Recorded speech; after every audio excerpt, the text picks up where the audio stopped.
नवजोत सिंह सिद्धू ने सीएम चन्नी के खिलाफ वही सारे शब्दों और तरीकों का इस्तेमाल किया जिसका इस्तेमाल वे कैप्टन अमरिंदर सिंह के खिलाफ करते आए हैं।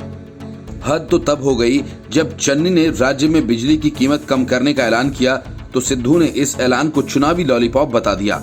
इसके बाद पंजाब कांग्रेस में सिद्धू के खिलाफ माहौल बनने लगा। हालात ये हैं कि पंजाब की पूरी कैबिनेट अगले कुछ दिनों में दिल्ली जाकर सोनिया गांधी और राहुल गांधी से इस बारे में मांग करेगी कि अब सिद्धू को प्रदेश प्रधान पद से हटा दिया जाए, क्योंकि हालात काफी बिगड़ गए हैं। नई पार्टी के नाम की घोषणा और कांग्रेस से इस्तीफा देने के बाद कैप्टन एक बार फिर से सिद्धू पर हमलावर हैं। तो दूसरी तरफ सीएम चन्नी इतने नाराज बैठे हैं कि उत्तराखंड में भगवान केदारनाथ के दर्शन करने वे सिद्धू के साथ भले ही गए, लेकिन पूरी यात्रा के दौरान दोनों के बीच दूरी बनी रही। असल में इस बद्रीनाथ यात्रा का मकसद हरीश रावत से मिलना था, लेकिन इसमें मंदिर का एंगल जोड़ा गया। यही वजह है कि सुनील जाखड़ ने इस यात्रा को सियासी धार्मिक यात्रा कह डाला और सीएम चन्नी पर निशाना साधा। हरीश रावत से मिलने विधानसभा के स्पीकर राणा केपी सिंह और प्रभारी हरीश चौधरी भी साथ गए थे। यात्रा के दौरान चन्नी और सिद्धू के बीच एक गंभीर चुप्पी ने मजबूती से जगह बनाए रखी। मुख्यमंत्री चन्नी की ओर से पंजाब में बिजली की दरें 3 रुपए सस्ती किए जाने के ऐलान की कड़ी आलोचना करते हुए सिद्धू ने इसे जनता को महज लॉलीपॉप करार दिया था। अपनी ही सरकार की इस तरह खुली आलोचना ने न सिर्फ मुख्यमंत्री चन्नी बल्कि पंजाब की पूरी कैबिनेट को नाराज कर दिया। इसके बावजूद सिद्धू और चन्नी पंजाब मामलों के पूर्व प्रभारी हरीश रावत से मिलने पहुंचे। जानकार सूत्रों का ये कहना है कि सीएम चन्नी ने करीब 15 मिनट तक रावत से अकेले में बातचीत की, जिसमें उन्होंने सिद्धू द्वारा बिजली के मुद्दे पर सार्वजनिक तौर पर कराई गई सरकार की किरकिरी का मुद्दा भी उठाया।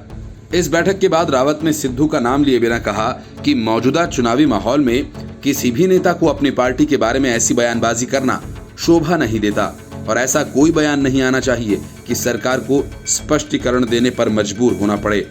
रावत ने ये भी कहा कि वो इस मामले में हाईकमान को जानकारी देंगे।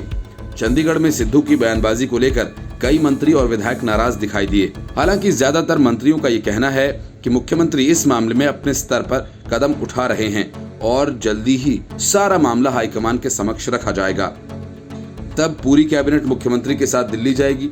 मंत्रियों ने यह भी बताया कि ये मामला अगले हफ्ते सोनिया गांधी और राहुल गांधी के सामने उठाया जाएगा और सिद्धू को हटाने की मांग की जाएगी। इस दौरान कैबिनेट मंत्री गुरकीरत सिंह कोटली ने कहा कि नवजोत सिंह सिद्धू की बयानबाजी सरकार और पार्टी दोनों ही के लिए उचित नहीं है। उन्होंने कहा कि सरकार जनता से किए वादे को पूरा करने में जुटी है। उन्होंने कहा कि प्रदेश प्रधान होने के नाते सिद्धू का कोई भी बयान पार्टी को नुकसान पहुंचा सकता है, इसलिए उन्हें अपने बयानों पर विचार करना चाहिए। पूर्व पंजाब प्रदेश अध्यक्ष सुनील जाखड़ ने ट्वीट कर चन्नी की केदारनाथ यात्रा पर सवाल उठाए। उन्होंने लिखा कि उत्तराखंड पहुंचकर मुख्यमंत्री चन्नी ने आज सियासी धार्मिक यात्रा की है।